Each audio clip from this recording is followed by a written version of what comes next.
Hello అండి, ఈరోజు పలావ్ చేస్తున్నాను. ఇంటికి చుట్టాలు వస్తున్నారు కదా, ఇంకో పెద్ద దబరాలో ఆయిల్ పోసుకొని పలావ్ దినుసులు, ఆనియన్స్, పచ్చిమిరపకాయలు, అల్లం వెల్లుల్లి పేస్ట్ వేసుకొని బాగా వేయించుకోవాలండి. ఇంకా పలావ్ అంటేనే మనకి ఫ్లేవర్స్ ఎక్కువగా తగలకూడదు కదా, బిర్యానీలా కాదు కదా, ఫ్లేవర్స్ ఎక్కువ తగలకూడదు పలావ్లో, అన్నీ లైట్గా ఉండాలి కదా. ఇంకా సమ్మర్ కదా, వచ్చిన వాళ్ళందరూ బిర్యానీ చేయాలనే అనుకున్నాం, కానీ బిర్యానీ తింటే ఫ్లేవర్స్ ఎక్కువ ఉంటాయి కనుక ఈ సమ్మర్లో దాహం కూడా ఎక్కువ వేస్తుంది, కొందరికి అరక్కపోవచ్చు. అందుకనే తక్కువ ఫ్లేవర్స్తో పలావ్ చేస్తున్నానండి. చూడండి, ఇంకా అవన్నీ వేయించుకొని బాగా వేయించుకోవాలి. అల్లం వెల్లుల్లి, ఉల్లిపాయలు, పలావ్ దినుసులు, ఇంకా కరెక్ట్గా 10 లోటాలు రైస్ అండి వేసాను. ఆ దబరాకి నేను సరిపోదో ఎక్కువైపోద్దేమో రైస్ అనుకున్నాను, కానీ కరెక్ట్గా సరిపోయింది. 10 లోటాలు వేసాను.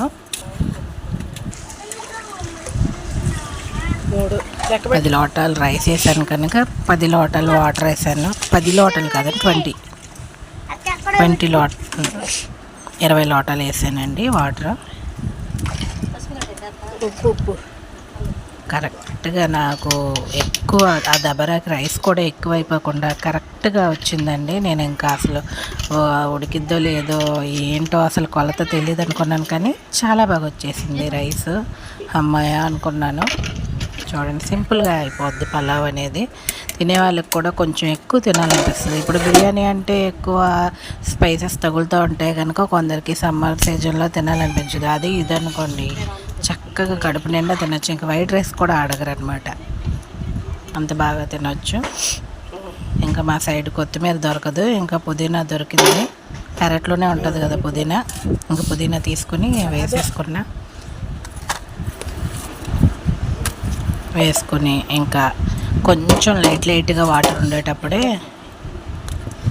నిప్పులు తీసి ఇంకా పైన మంట ఆపేసాను. మంట ఆపి కొంచెం కింద వేడి ఉంటుంది కదా, పొయ్యి కాలింది కదా, ఆ వేడి ఉంచి నిప్పులన్నీ పైన వేసేసాను. ఇంకా పైన వేడికి ఇంకా కింద వేడికి కొంచెం బాగా సెట్ అయిపోద్ది అనమాట బిర్యానీ. అదే మనం పైన వేయకుండా ఇంకా అలాగే లైట్గా వాటర్ ఉండేటప్పుడు కూడా మంట వేయించామంటే కింద మాడిపోయిద్ది, సెంటర్లో వాటర్ ఎక్కువ ఉండిపోద్దండి. అలా కాకుండా కొంచెం తడిగా ఉన్నప్పుడు పైన నిప్పులు వేసేసుకుంటే మంట ఆపేసి కరెక్ట్గా సెట్ అయిపోద్దండి. చూడండి, చాలా బాగా వచ్చేసింది.